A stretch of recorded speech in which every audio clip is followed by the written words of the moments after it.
మొదటగా ఈ వీడియోలో మనం భగవద్గీత అధ్యాయము 8 శ్లోకము 8ను పరిశీలిద్దాం.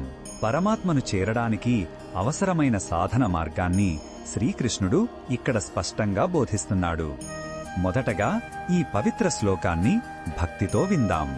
అభ్యాసయోగయుక్తేన చేతసా నాన్యగామినా పరమం పురుషం దివ్యం యాతి పార్థానుచింతయన్. ఈ శ్లోకం అర్థమేమిటంటే, ఓ పార్థ, ఎవరైతే తమ మనస్సును ఇతర విషయాలపైకి వెళ్లనీయకుండా నిరంతర సాధనతో స్థిరంగా ఉంచుకొని ఆ దివ్య పరమపురుషుడినే ఎల్లప్పుడూ ధ్యానిస్తారో వారు ఆయన్నే పొందుతారు. ఇక్కడ ముఖ్యమైన పదం అభ్యాసయోగం. అంటే మనస్సును పదే పదే భగవంతుని వైపు మళ్లించే సాధన.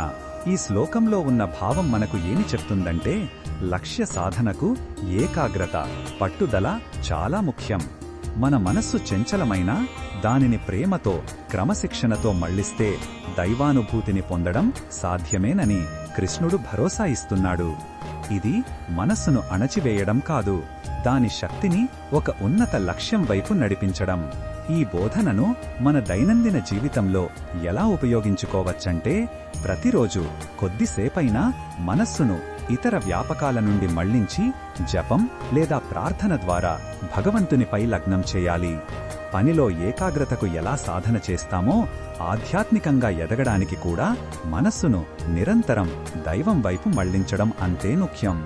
ఈ చిన్న సాధనే మనకు ప్రశాంతతను ఇస్తుంది. మరిన్ని భగవద్గీత శ్లోకాల అర్థాన్ని తెలుసుకోవాలంటే మా తదుపరి వీడియోలను తప్పకుండా చూడండి.